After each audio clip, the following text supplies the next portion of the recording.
Hello, this is Camilo, and this is Camilo. Today's video, me and my group, we're gonna explore different perspectives from different people. We're gonna ask some questions in order to find out if their ideas are connected with a globalized world. We're gonna explore these ideas. Okay, hello, my name is Alejandro. What's yours? My name is Juan. Nice to meet you. Nice to Okay, meet you. so today we're gonna do an interview about the English, about the language itself, and the globalized world. Okay. So the first question is, what is your relation with the English, with the language? Well, I am a student of an English teaching degree. I am in my second semester, so that's my relationship. Your connection. Yeah, with the English, and I always since I was a child, I really liked the English. So you told me that you have learned English since Yeah. since your childhood. So do you really enjoy learning English? Yes, it's something that I really like. I really enjoy, and I would like to advance in my knowledge about English, and maybe in a future, I would like to teach English. So yeah. Okay, perfect. Well, do you think people at your age have to learn English? How what? Has to learn English? I don't think they have like an obligation, but I think learning English is like a very helpful tool that may be useful in your professional life. So in your professional or maybe your academic life. So I think it's very helpful to learning English. Okay, so from your point of view, it's not mandatory, but it's something that is very useful to the work. Yeah, it's very useful. It's not mandatory. Okay, do you think that teaching and learning English is important in Colombia, like in the schools or in the university? I think it's important. It's good to teach in English in Colombia, but I don't think that here in our context, I don't think that learning English it's very important because I don't know why, but we live in a country that not a lot of people speak English, so English is not very used instead of people who study about it. So I think yeah. Okay, so you're talking that it's not very important because we are in a country that the country doesn't speak English. Doesn't speak English. But how do you personally view the importance of being proficient in English in today's interconnected world? Okay, in the interconnected world of today, I think it's very important, have a knowledge about English, because English is the second, the third, I don't know, most talked language in the world. So it can be helpful for you, for your academic, for your professional life, for connect with other people in the world. So I think it's very important because of that. Okay, perfect. So since you have learned English since very early age, do you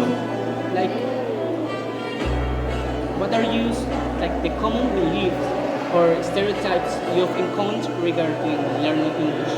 Oh, well, I think some of that may be that some people that they don't know about English. They think that English is not a helpful thing. I think that may be useful for you in your future. I don't know. Maybe they ignore some aspects about it. But I think that's some stereotype that we have in our country about the English. Okay, perfect. Well, how do you think English proficiency can benefit your future academic and career opportunities? I think that may be very benefit because I am studying about it. So if I have a good English level, I can have like more opportunities in maybe in other countries or maybe in our own country.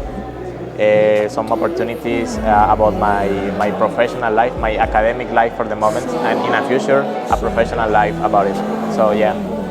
Okay, so talking about like the levels in English, have you felt some pressure when learning English or improving English skills? Like about accent, grammar, some skills. I think that that are some things that happen to you when you are like a newbie learning English. Like for example, me that I am in my first semesters. Yes, maybe sometimes I would like to. For example, I see other person with a better English level than me, and I want like have his English level like right now without studying or practicing. So maybe that, but I think that is something that is in you and it's not like a really problem. It's most like a personal problem, I think. Okay, yeah, thank you for your answer, for your time, and for this interview. Okay, thank you. Bueno, Dylan, ¿cómo te encuentras el día de hoy? Bien. Me alegra mucho, bien. Ahora te vamos a hacer una breve entrevista acerca sobre lo que tú piensas del inglés, ¿te parece? Sí. Empezamos con la primera pregunta. ¿Crees que es importante aprender inglés? Sí. ¿Por qué crees que es importante? Porque cuando, por ejemplo, vayamos a otro país como Estados Unidos, pues, necesitamos hablar el mismo idioma. Para comunicarte con los demás, ¿cierto? Es bastante importante que sepas cómo comunicarte con los demás y creo que para ti es muy importante eso, ¿cierto? Siguiente pregunta. ¿Crees que a tu edad es importante aprender inglés? Sí. ¿Por qué crees eso? Para los exámenes, las evaluaciones y las tareas. Claro, es muy importante para el tema académico, ¿cierto? ¿Has aprobado algún examen gracias a que has aprendido inglés fuera del colegio? Sí. ¿En qué? ¿En qué oportunidad pudiste aprender ese inglés? Cuando yo jugaba Roblox, un juego de mascotas, y ahí aprendí hartos animales en inglés. Oh, o sea que las herramientas tecnológicas te han ayudado en el aprendizaje del inglés. Sí. Además del juego que mencionas, Roblox, ¿en algún otro momento u otra herramienta has utilizado para ampliar tu conocimiento? ¿No? Pero ha sido de gran ayuda el haber utilizado esas herramientas. Sí. ¿Sí? Y por último, ¿crees que es importante aprender el inglés para tener mejores oportunidades en el trabajo o en el estudio? Sí. ¿Como cuáles? ¿Podrías mencionarme alguna? Como mi hermano que tiene un trabajo de puro inglés. O sea que te abre las puertas a mayores oportunidades laborales, ¿cierto? Vale, muy interesante tu punto de vista y te agradezco por tu tiempo. Gracias. Miren.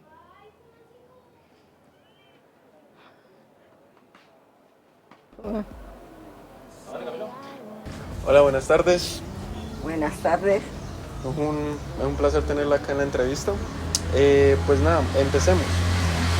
¿Piensas que el inglés ha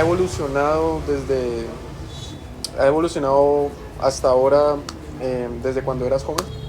Sí, el inglés evolucionó. Que yo me haya dado cuenta, sí evolucionó. ¿Y por qué crees eso? Porque la gente lo entiende más y lo hablan más, mientras que uno cuando estudiaba no era igual. Ok, listo. ¿Por qué no era igual? ¿Cómo estudiaban en ese entonces? Porque los profesores llegaban y les ponían las tareas a uno y no le explicaban cómo hablar ni escribirlo. Y el inglés como la escritura es una cosa, ahora me da cuenta que la escritura es una cosa y la pronunciación es otra. Ok, listo. ¿Piensas que hoy en día la gente se preocupa más por aprender un segundo idioma más que antes? Sí, ahora sí la gente se preocupa más que todo el inglés. Por lo menos yo le decía al nieto que para qué entraba a aprender inglés a la universidad si eso no servía. Y ahora me he dado cuenta que es el que más da empleo y salen mejor en toda cuestión de estudio. Ok, listo. ¿Tú piensas que aprender o saber inglés beneficia a las personas en cuanto a nivel personal o profesional? Sí, sí, porque a veces, por menos por en la televisora, salen palabras en inglés y uno no sabe. Y entonces uno tiene que preguntar y para estar preguntando no es igual. Ok, listo. Muchas gracias por la entrevista, eso era todo. De nada, lo que se le ofrezca aquí estoy para servirle. Bueno, gracias, yo vivo acá. Well, bearing in mind the past interviews, what we actually conclude that people expect or see from English is that they, in their different perspectives, we have been seeing different ages, a person who is linked with the language nearly, is that they see English as a commodity also, all of them, because the comments that they did about the opportunities that English can bring to us, and also as having a social advantage to other people, because they also mentioned that if you know English, you can improve more in maybe works, in maybe another kind of jobs.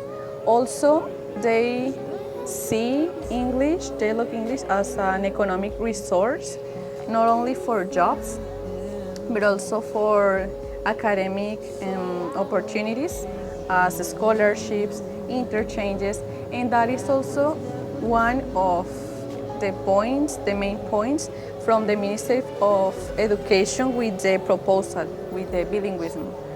They actually they propose all of that things, that people can improve their English to improving better jobs, for example with multinational companies, and that they can have, or we can have more opportunities, more academic opportunities with that, with scholarships in programs, interchanges to know more about another places, and to give us support in that economy and to move our economy in external economies. Also, they promote labor competitiveness, this thing that if I know more English, I'm going to have a better position when I'm going to looking for a job. And better salaries. In the interviews that our people said that all of they said a comment about better opportunities through English. So that perspectives involves a lot that also the Ministry of Education has improved in the proposals. That links a little with what we like expect, or we are going to be exposed from our profession. That implications. Yeah, and like these ideas have some implications. We can say that the vocation of some teachers can be affect with these ideas, because the teachers only gonna be focused on what the student needs to learn for that future, instead of focusing on the skills of the students, the abilities, and what the student really needs to learn, taking into account all the skills and abilities, because they only care about what the student repeat and to teach a student a level of English just for this test called ICFES in Colombia, when the student is in 11th grade. Yeah, it's a systematic way to teach English, to just repeating, and not to enjoy the process of teaching and learning English. It also affects in a globalized way, because teachers sometimes forget to give the lessons, the class, in the context, in this case, Colombia. So teachers need to know that we have to teach in the context that we are located, and not like just to give this like language to students to look for opportunities outside the country, instead of using this like the learning process, the English language, to help in our country, to help in some like research, in some like projects here inside the country. And well, this like globalized way to teach the English just like helps the student to think that we have opportunity just outside the country with the multinational companies instead of here in our country. Yes, we can link that, and we conclude that about the implications and also all of the things that we conclude from the interviews. Now, based on the interview conducted in this video, we found out 5 different proposals in order to transform the perception or perspective English people have regarding the English language today.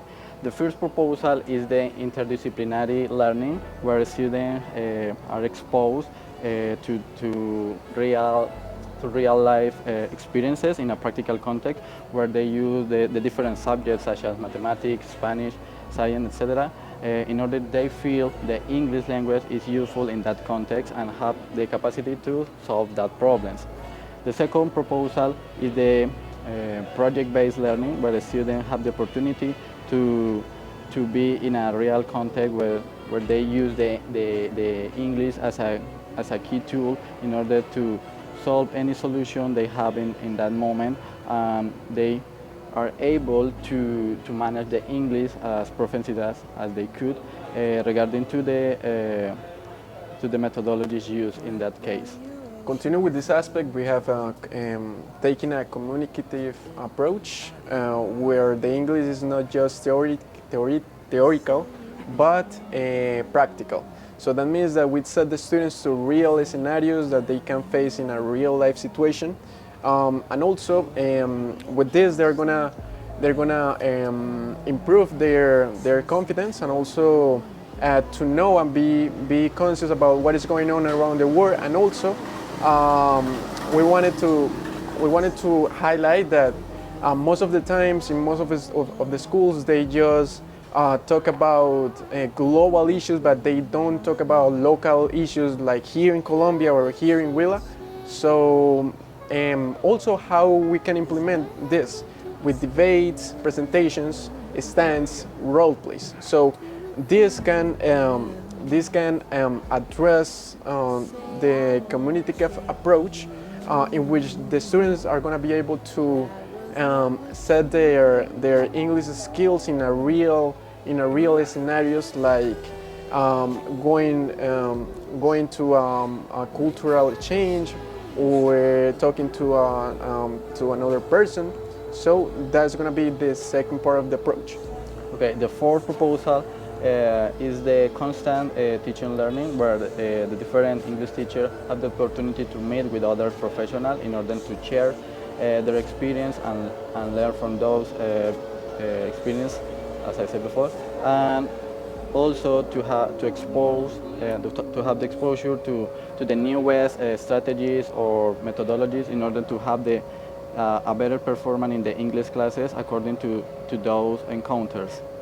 So basically we have the final one, that is promote collaborative networks where different teachers can expose their experience of teaching.